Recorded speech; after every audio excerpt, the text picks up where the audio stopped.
Under the golden sun of Amadara, the wind carried the scent of ripe yam and new beginnings. Birds sang in the tall trees, and the people worked with songs that praised the gods of harvest. Amadara was no ordinary village.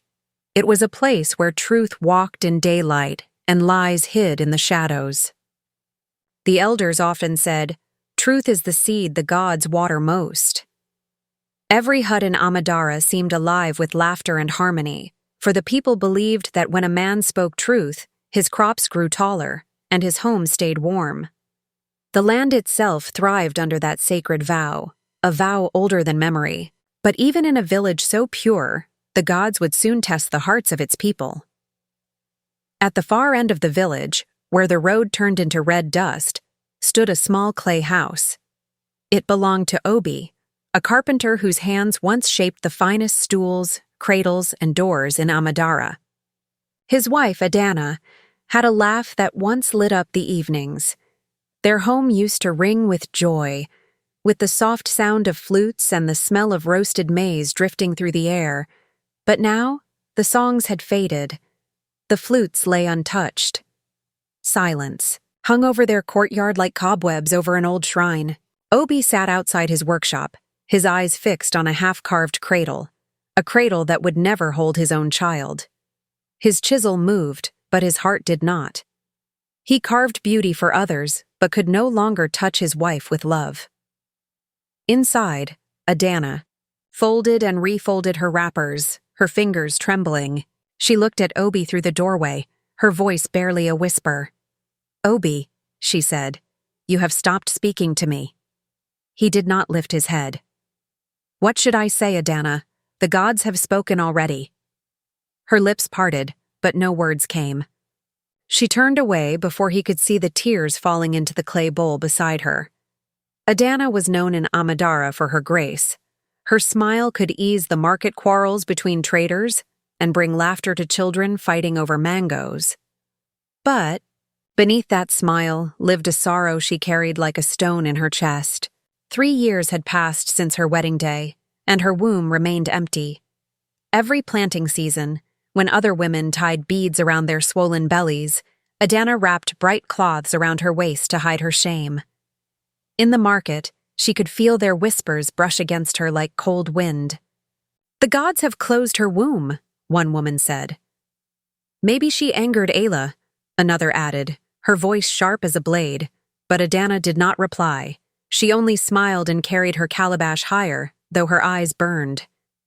Each night, when the EBV moon rose above the baobab tree, she knelt beneath it and prayed. "Mother Allah," she whispered into the earth, "if my womb must remain empty, then let my heart be full of peace. But if there is mercy in your spirit, let me feel the joy of life within me, even once." The night wind sighed through the branches as if answering her pain.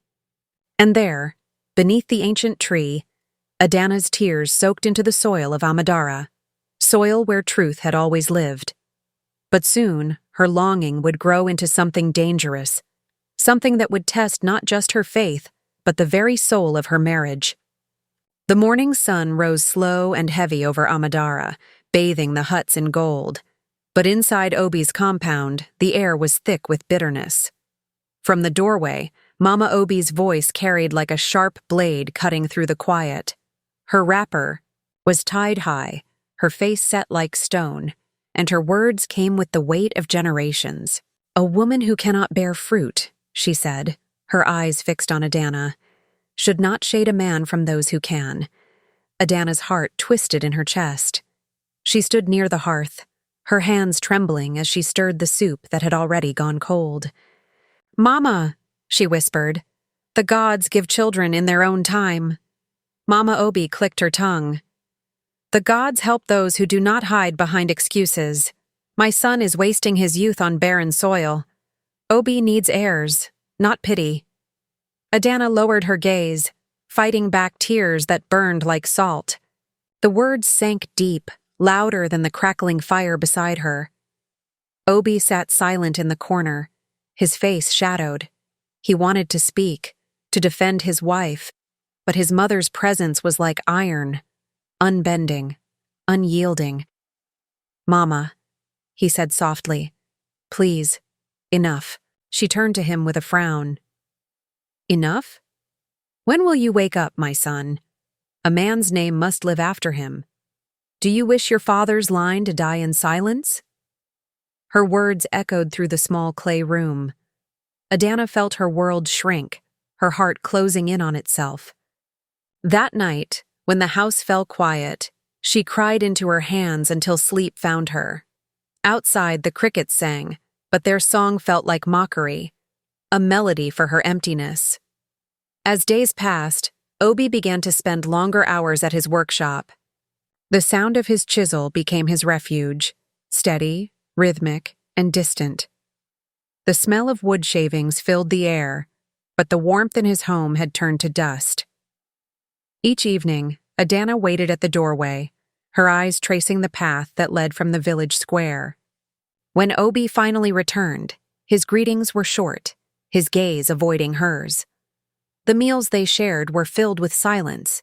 Even the crackle of the fire seemed hesitant to speak. Sometimes, Obi would watch the neighbors' children run across the compound, their laughter echoing through the dusk. His heart ached with longing. He imagined little feet pattering across his own yard, but those footsteps never came. He blamed fate, and sometimes, in his weakest moments, he blamed Adana. Yet when he looked at her, her tired eyes, her gentle hands, something inside him softened. He feared that if she left, the last piece of his heart would leave with her. But pride chained his tongue, and love stayed buried beneath silence.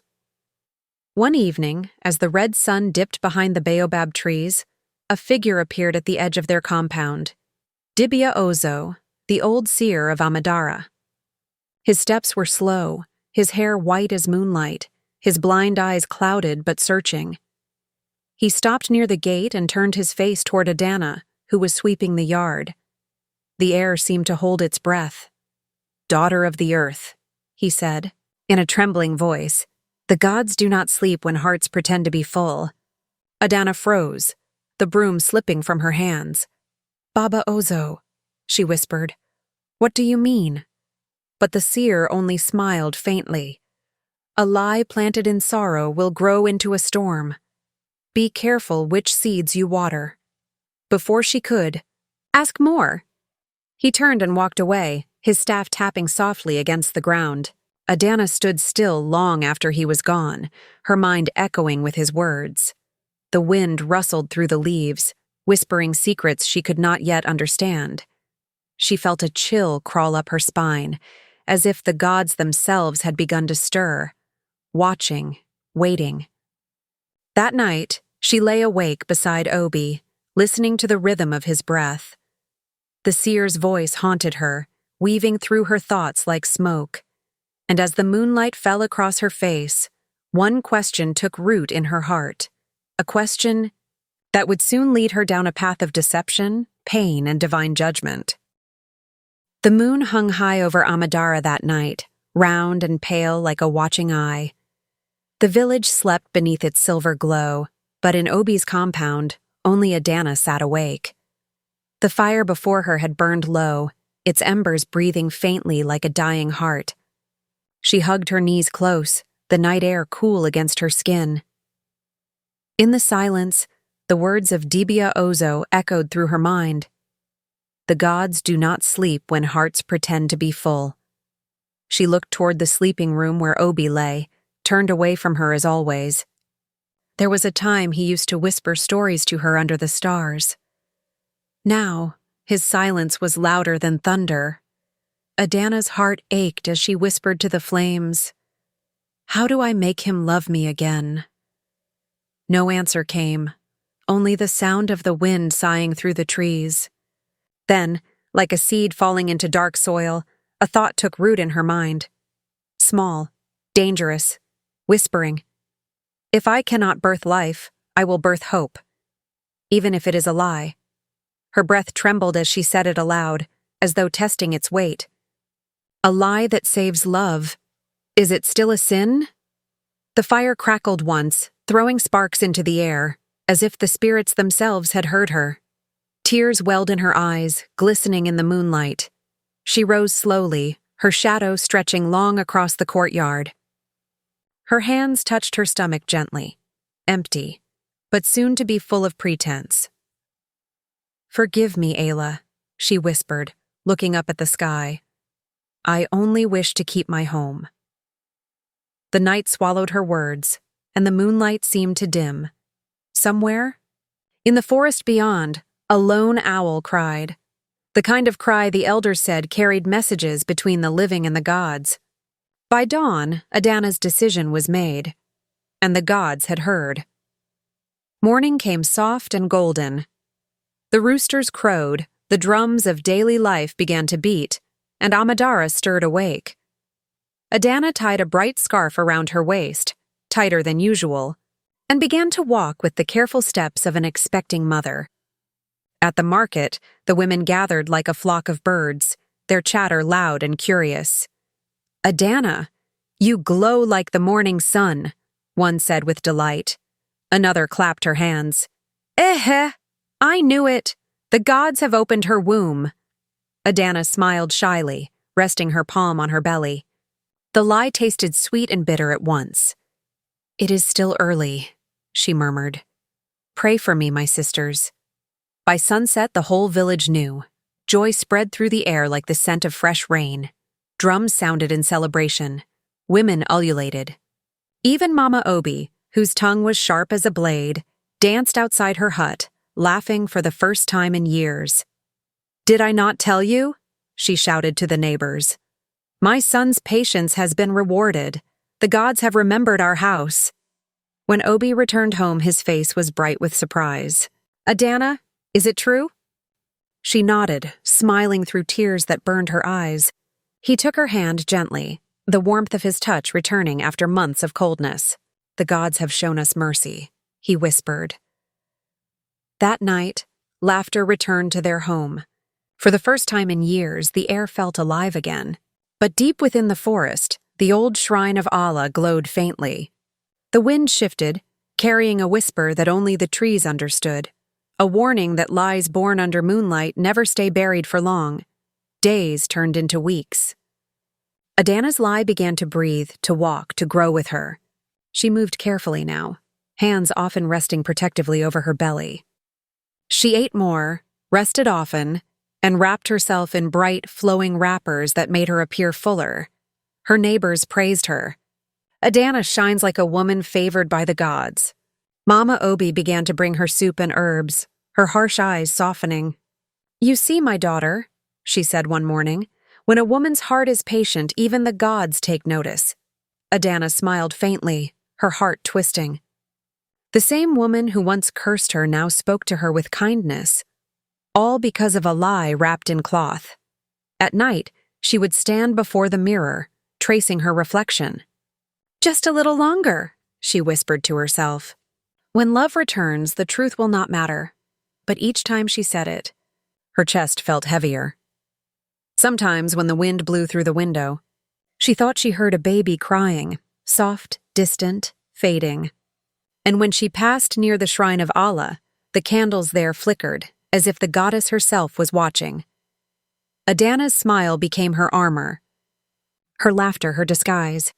The village saw only joy, but beneath it lived fear, the kind that grows like roots in the dark.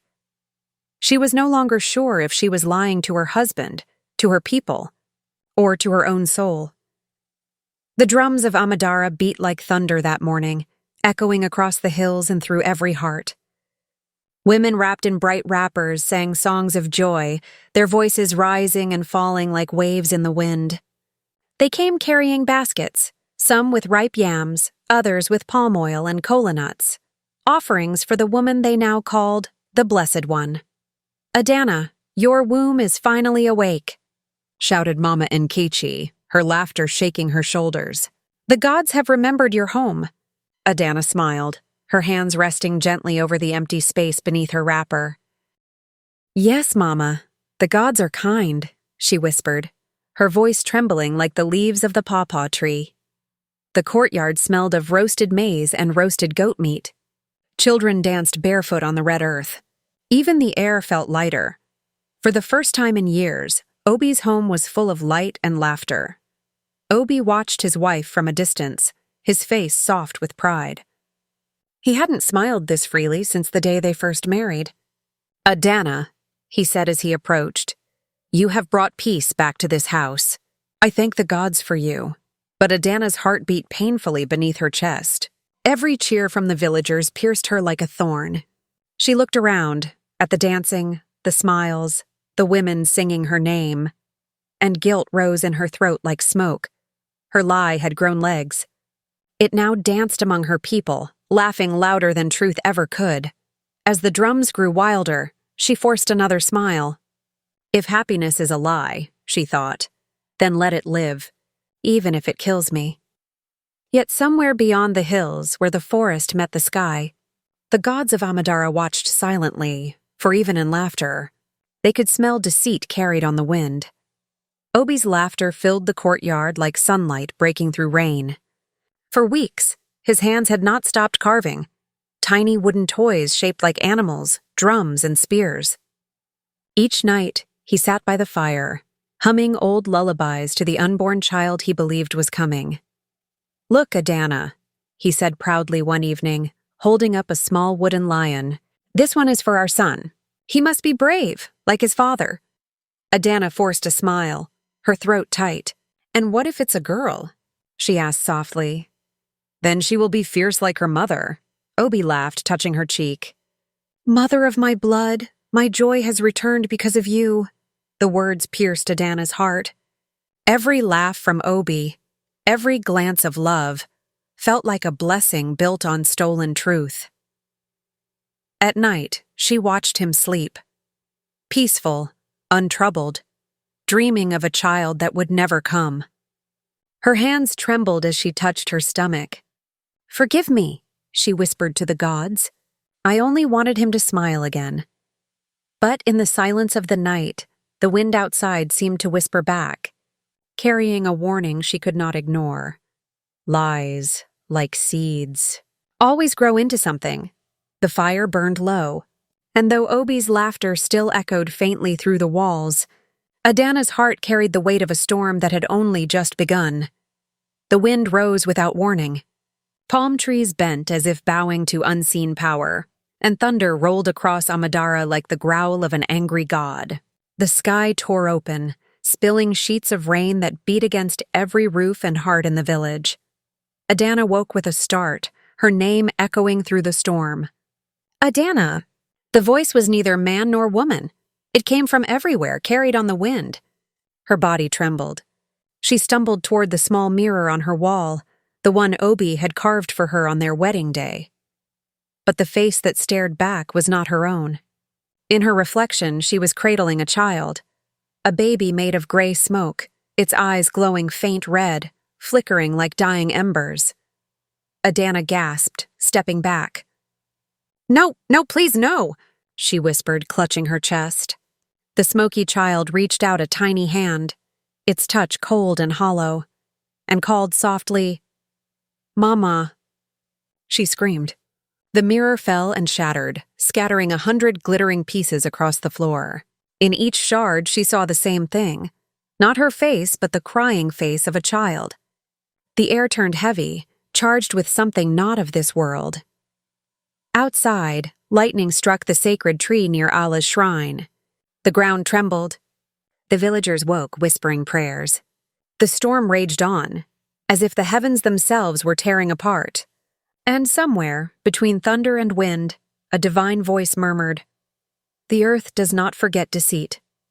By dawn, the world was still again. But peace did not return.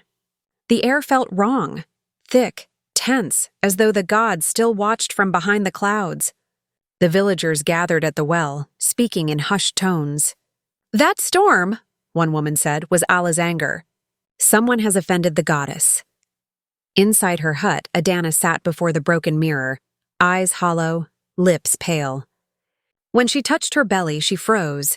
There, faint but clear, was a handprint. Dark, shadowed, and warm beneath her skin. She rubbed it, but it would not fade. Obi entered, cheerful despite the storm. "The gods have cleansed the land," he said, smiling. "We will have good harvest this year." Adana nodded weakly. "Yes, the gods have spoken." But as he turned away, she felt it, a movement deep within her. Not a flutter of life, but a twist of something else. Something colder. Her breath quickened. She whispered to herself, "What have I done?" In the distance, thunder rumbled again, softer this time, almost like laughter. A cruel, knowing laughter of spirits who had seen through her lie, and as she sat there, the mark on her belly pulsing faintly with every heartbeat, Adana realized her deceit had grown roots. It had taken form. It was no longer a lie she carried. It was a curse. The moons rolled by like weary travelers, and with each passing night, Adana's lie grew heavier than any unborn child. Her belly remained the same, yet the eyes of the village saw what they wished to see. Women smiled knowingly. Men praised Obi's strength. But inside her heart, a storm brewed, quiet, suffocating, and endless. Each morning, she walked through the compound with slow steps, pretending to carry a weight that was not there. When the neighbors asked, "Adana, is the child strong?" she forced a smile. "Yes, the child sleeps well." But when the night came, her mask cracked. She would sit by the dying fire, her eyes hollow, her hands pressed against her empty stomach. Even the birds that once sang on her roof grew silent, as if fearing what might come from her deceit. The villagers whispered that her time was near. "She glows with the light of motherhood," they said. Yet Adana felt no light within her, only shadows that grew darker with every lie. She prayed to Allah, the earth goddess, "Forgive me. I only wanted peace in my home." But the wind carried no answer, only the faint rustle of palm leaves, like spirits whispering warnings she could not understand. Then came the night when the village held its breath. The wind howled through the trees, carrying the smell of rain and dread. Clouds gathered thick and gray above Amadara, and the moon hid its face. Suddenly, a cry rose from Adana's hut, sharp, raw, filled with pain. The sound tore through the village like lightning.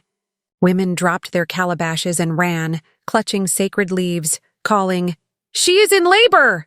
The child comes!" Inside the hut, Adana lay trembling on the mat, her body shaking though she felt no life moving within. Sweat drenched her skin. "Help me," she whispered. "Something is wrong." Mama Obi burst through the door, her voice loud and full of pride. "Praise Allah! The long wait is over!" She knelt beside her, chanting blessings. "May the earth open in joy. May the blood of life flow." The women sang softly, their voices rising and falling like the rain. But beneath the songs, Adana's own cry trembled with fear, not for pain, but for truth. She felt it then, not a child's kick, but a hollow pull deep inside her. The warmth that should have been life was instead an emptiness that chilled her bones. Sweat poured down her skin as the air grew hotter, yet no flame burned nearby. Her body twisted, seized by pain that came from nowhere and everywhere at once. The midwives exchanged worried glances.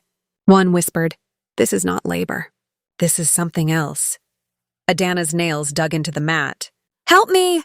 she gasped, her eyes wild. "It burns, but there is no fire." Her voice broke into a scream that seemed to shake the walls. Outside, thunder roared, rolling across the land like the voice of an unseen god. The women at the doorway fell silent, fear gripping their hearts. The youngest among them muttered, "Allah's anger is near. Something unholy is happening." Inside, Adana arched her back, clutching her belly. She could feel something moving. Not a child, not life, but a cold force crawling beneath her skin. Her tears mixed with sweat as she cried out to the heavens, "Please forgive me." Lightning flashed, filling the hut with white fire. Shadows danced on the walls like spirits circling a sacrifice. The ground shook, and in that trembling moment, every woman outside the hut knew this was no birth. It was judgment. A sudden roar split the heavens. Lightning struck the old baobab tree near the shrine. tearing it apart from crown to roots. Sparks flew into the air like angry spirits. The villagers screamed and scattered, clutching their children in calabashes as thunder rolled across Amadara like the voice of 1,000 drums. But Dibia Ozo, the ancient seer, did not run. He stepped into the rain barefoot, his gray hair whipping in the storm. The lightning did not touch him. It danced around him, like fire obeying its master. His blind eyes glowed faintly, and his staff struck the ground with a deep, echoing sound. "The gods have come for truth," he shouted, his voice cutting through the wind. "And truth must be born tonight." Every word struck like thunder, sending shivers through the hearts of those who heard. The rain seemed to pause midair, listening. Even the storm itself bowed to the power of his voice. Inside the hut, Adana's cries suddenly fell silent. Her body lay still, her breath caught between worlds. Outside, Ozo lifted his head toward the sky. "Allah has entered Amadara," he whispered, "and the earth will not rest until deceit is buried." The lightning flickered once more, not in anger this time, but in judgment. Something divine had indeed arrived. Then, a different cry tore through the storm, not Adana's, but Obi's. The carpenter fell beside his wife, clutching his stomach. His face twisted in pain, his body convulsing as if something within him sought escape.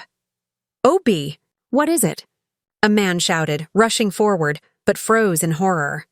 Before their eyes, Obi's belly began to swell, rising like a drum beaten by invisible hands. "No," Obi screamed, his voice breaking. "Something's inside me." He clawed at his skin, gasping for air. The women dropped their calabashes, their eyes wide with terror. One shrieked, "Allah's curse! The gods are punishing us all!" Mama Obi stumbled forward, her knees shaking. "My son!" she cried before collapsing to the ground in a faint. The thunder roared again, a furious sound that seemed to mock their disbelief. Adana crawled toward her husband, her hands trembling. "Obi, what is happening?" He could not answer. His body writhed in pain, his face pale and soaked with sweat. The villagers fled, wailing, "The earth goddess has turned her wrath upon them." Adana's eyes widened as she realized the truth. The goddess had taken her false womb and placed it within her husband. The punishment was cruel but just. Her lie, once her burden alone, now lived inside the man she had deceived. Through the chaos, Dibia Ozo's voice rose once more, powerful and unyielding. "You mocked the gift of life," he thundered. "Now life mocks you." The villagers watched from afar, trembling as the storm swirled around the couple. Obi thrashed on the floor, his screams raw and broken. His hands clutched his swollen belly, feeling the same agony of labor he once thought belonged only to women. Adana cried beside him, her tears falling onto the mud floor. "Forgive me," she pleaded. "I never meant to anger the gods." Ozo's staff struck the earth again. The gods do not punish without reason. They teach through pain. Lightning flashed, illuminating the hut where husband and wife lay side by side, two souls bound by deceit, sharing one curse. The wind howled through the village, washing away the laughter, the lies, the pretense. For the first time, both Obi and Adana felt the same truth. Pain is the language through which the gods restore balance. And in that night of shared agony, they understood. No lie, no matter how small, can escape the eyes of the divine. Outside, the storm began to calm. The rain fell softly now, not in rage, but in cleansing. The gods had spoken, and Amadara would never forget their lesson. From the dark horizon, a glow began to rise, soft at first, then golden, fierce, and alive. The shrine of Allah shimmered like a living sun, its light spreading across the drenched earth of Amadara. The ground trembled faintly beneath the villagers' feet, humming like a sacred drum. One by one, every man, woman, and child dropped to their knees in the mud, their heads bowed low. None dared to lift their eyes. They knew the Earth Mother had come to witness her justice. Inside the hut, Adana stirred, half-conscious. Her eyes fluttered open, and through the haze of pain, she saw a shape standing in the doorway, a woman made of light, her form neither solid nor mist. Her face held no anger, no mercy, only the calm eternity of truth itself. The voice came not through the ears, but through the heart. Truth must be born, even from lies. Tears rolled down Adana's face as the glowing figure faded into the stormlight. Outside, the thunder quieted, and only the gentle patter of rain remained, soft, rhythmic, and mournful. Across the village, people wept silently, feeling the weight of the goddess's presence lift, leaving behind a trembling peace. Obi gasped, his breath ragged, his body trembling as if it had been torn in two. His voice broke through the rain. "Adana, I cannot hide any more." She turned toward him, her face pale, her eyes wide with fear and exhaustion. "Don't speak," she whispered. "Save your strength," but he shook his head. "No, the gods demand truth, and I have hidden too long." He pressed a hand to his chest, groaning. "I stopped loving you, Adana. I was proud. I wanted another woman, younger, softer, someone who made me forget who I was." His voice cracked, tears mixing with rain on his cheeks. "I left you alone in the cold of my silence, and I called it strength." Adana covered her mouth, sobs shaking her. "And I lied because I wanted to feel seen again," she cried. "I thought if I carried life in me, you would love me once more. But my lie grew heavy, and it has destroyed us both." The storm raged above them, the thunder rolling like the voice of judgment. Yet with every confession, its anger seemed to fade. The lightning grew distant, the wind softened. It was as if the heavens themselves listened, forgiving through silence. Obi's body began to relax. The terrible swelling in his belly eased. He let out a trembling sigh, his voice barely a whisper. "Perhaps the gods never wished to kill us, only to cleanse us." Adana gripped his hand tightly. "Then let us be clean together," she murmured. Their tears mingled with the rain until both were indistinguishable, pain and healing flowing as one. By dawn, the storm had passed. The rain had stopped. A deep stillness wrapped around Amadara like a heavy blanket. Slowly, the villagers crept from their huts, their feet sinking into the soft, wet ground. There, beside the shrine, lay Obi and Adana, drenched, weak but breathing. Their hands were still clasped together. Dibia Ozo approached quietly and knelt beside them. His old eyes softened as he touched the earth. "The gods have taken what was false," he whispered, "and left what is real." Obi opened his eyes. His voice was low, trembling. "I thought I would die with my pride," he said, "but now I see. Truth is the only thing that can live." Adana's hand found his again. There was no anger, no shame, only quiet relief, the kind that follows great storms. The seer stood and raised his staff to the sky. "Let the wind carry their lesson," he said. "A lie may grow like fire, but truth is the rain that will always come." And so the morning sun rose over Amadara, golden, gentle, and new. The earth smelled of renewal, and for the first time in many moons, peace returned to the village. The lie had died, but truth now breathed between them, as fresh and eternal as the land itself. The morning sun rose gently over Amadara, painting the sky in gold and soft orange. The air smelled of wet soil and renewal, carrying the quiet promise of forgiveness. The storm that had raged through the night was gone, leaving only the echo of thunder far in the distance. Dew clung to the leaves, and the village slowly began to breathe again. In the center of the quiet stood the hut of Adana and Obi. The villagers gathered, whispering among themselves, fearful, yet drawn to the silence that hung in the air. They expected cries of a newborn, but none came. Only the sound of slow breathing and the faint rustle of morning wind. From the shadows stepped Dibia Ozo, his staff glinting in the sunlight. His old voice rose, calm yet powerful. "The gods have delivered the child of truth," he said. His words rolled like thunder's last echo. The villagers bowed their heads. They did not see a child, but they felt something new had been born, something that could not be held in arms. Inside the hut, Adana stirred and looked toward Obi. They sat side by side, quiet, weak, but alive. Their faces bore the marks of tears and sleepless nights, yet there was peace where once had been fear. The morning sun streamed through the cracks in the wall, falling across their faces like a blessing. Adana's voice was faint. "There is no child," she said, her hand trembling. "Yet my heart feels full." Obi nodded slowly, his voice rough but steady. "Perhaps the gods wanted us to see, not to hold." He took her hand gently. "We carried lies for too long. Maybe this is the child they asked for. The truth we had to birth together." A small group of villagers approached cautiously, carrying baskets of yams, palm wine, and kola nuts. Their eyes held both fear and compassion. Mama Obi stepped forward, tears running freely. "We judged too quickly," she whispered. "But Allah has shown mercy today." Dibia Ozo raised his gaze to the heavens.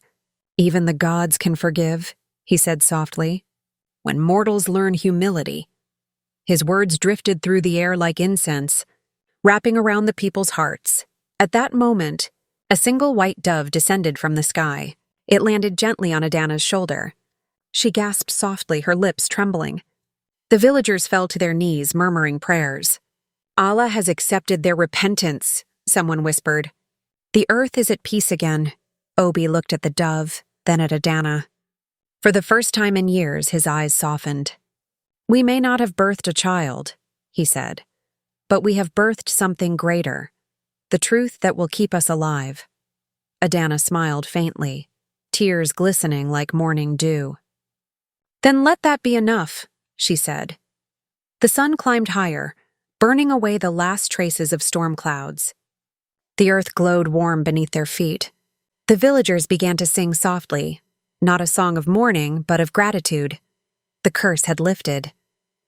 The lie was gone, but its memory remained, a reminder that truth, like the sun, will always find its way through the clouds, no matter how dark the night had been. And in the golden calm of morning, the village of Amadara began to heal. The rains had long passed when Adana and Obi walked away from Amadara. The earth beneath their feet was dry and cracked, mirroring the silence between them.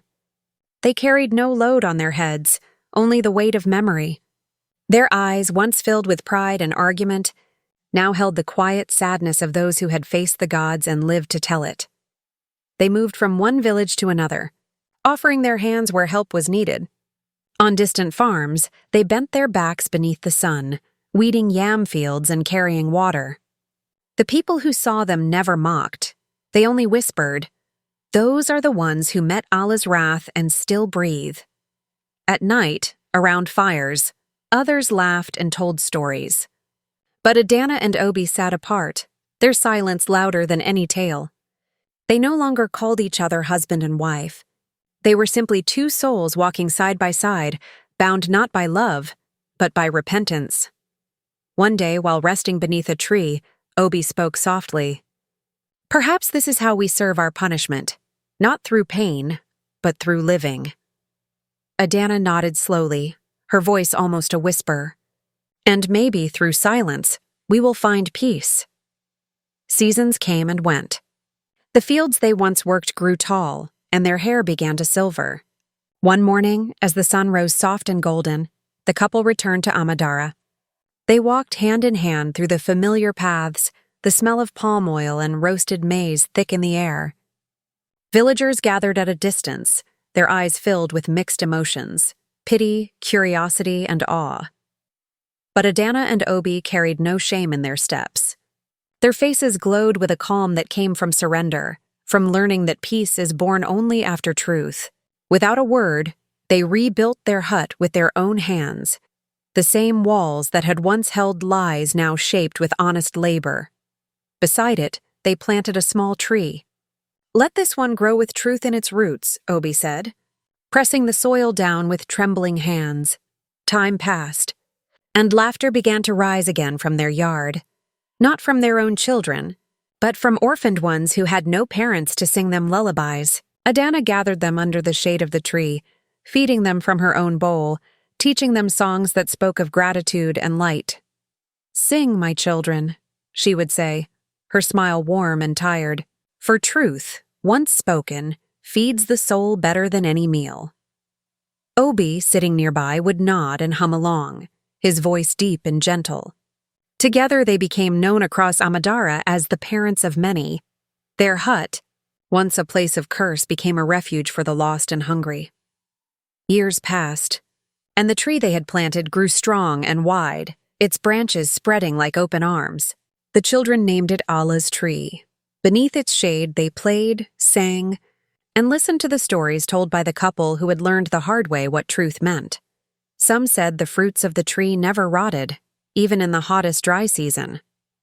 Others swore that when the wind passed through its leaves, it whispered softly, as if the goddess herself spoke blessings upon those below. Every evening, Adana and Obi sat beneath the tree, surrounded by children. Their voices carried across the village, weaving tales not of glory, but of humility. Once, Adana would begin, "We lied to the gods." But the gods made us honest," Obi would finish, his voice tender. The children listened wide-eyed, their hearts swelling with the lesson beneath the words. And so, Amadara came to believe that truth once planted grows stronger than lies. It bears fruit through pain, shades the weary with peace, and stands tall, unshaken, through every storm. And under Allah's tree, Adana and Obi found the redemption they had long searched for, not in the eyes of others, but in the quiet forgiveness of the earth itself. The story of Adana and Obi spread beyond Amadara like fire carried by the Harmattan wind. Traders whispered it in distant markets, where palm oil lamps flickered against their faces. Elders repeated it beneath moonlit trees, their voices low and filled with awe. Even travelers passing through strange lands spoke of it. The tale of the woman whose truth tore her apart, and the man whose false belly became the god's strange mercy. In time, people began to understand. The child of truth was never a child of flesh. It was a spirit, born not of womb or seed, but of pain and awakening. Obi's swelling had been no curse but a divine mirror, showing him the weight his wife once bore in silence. They were not punished, the elders would say, staring into the flames. They were balanced. The gods do not destroy. They teach. Through their suffering, Adana and Obi had been cleansed, their love reborn in humility. The village came to see that love, like a calabash of water, must be carried on both shoulders. When one bears it alone, it spills, and all is lost. From their story, the people learned that a home built on lies can never stand beneath the gaze of truth. Years passed like river songs, and one day, children gathered around the old seer, Dibia Ozo. His eyes were clouded white, but his voice still carried the strength of the earth. "Seer?" the children asked. "What did the gods teach through Adana and Obi?" The old man smiled faintly, his hands resting on his staff. "The gods taught," he said, "that no lie can grow where truth is meant to live. A lie may bloom for a season, but truth is the soil, and it always takes back its own." He leaned closer, his breath soft like wind over dry grass. "Remember this, little ones. Deceit poisons the heart that holds it before it harms another. Truth, like the earth, may crack, may dry, may break under the sun, but it never dies." When the children asked where Adana and Obi were now, the old man pointed toward the sacred grove. Beneath Allah's great tree, they lived quietly, surrounded by laughter and small hands tugging at their clothes. They had no child of their own, yet their courtyard overflowed with orphans, wanderers, and lost souls, each calling them Mama and Papa. Their home had become a cradle for truth itself, a living shrine of forgiveness and balance. And when the moon rose high over Amadara, the wind carried the same lesson through every rooftop, every hearth, every beating heart. Love must be carried by two, or it will die in the hands of one. Or it will die in the hands of one.